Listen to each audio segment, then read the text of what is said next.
بسم اللہ الرحمن الرحیم۔ محترم سامعین و ناظرین، سوال پوچھا گیا کہ کسی شخص پر غسل فرض تھا، اس نے غسل کیا، اس دوران اس کا ناک بند تھا یا ناک کے اندر کوئی ریڑھ جمی ہوئی تھی، تو اس نے ناک کے اندر پانی ڈال کر اس کو نکال دیا، لیکن اس ریڑھ کو جو جمی ہوئی تھی اس کو نہیں چھڑایا، تو کیا اس کا غسل ہوا یا نہیں؟ تو یہ ذہن میں رکھیں کہ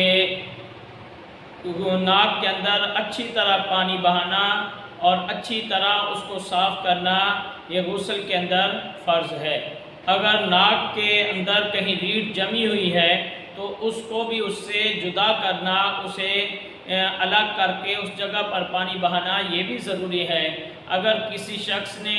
اس کو چھڑائے بغیر ہی پانی بہا لیا، ناک سے پانی گزار لیا، تو اب اس کا غسل نہیں ہوگا۔ اس کے لیے یہ ضروری ہوگا کہ وہ ناک کو اچھی طرح صاف کرے، جو ریڑھ جمی ہوئی ہے اس کو وہاں سے صاف کرے، اس کو چھڑائے، اسے جسم سے جدا کر کے اس پر پانی بہائے، پھر اس کا غسل مکمل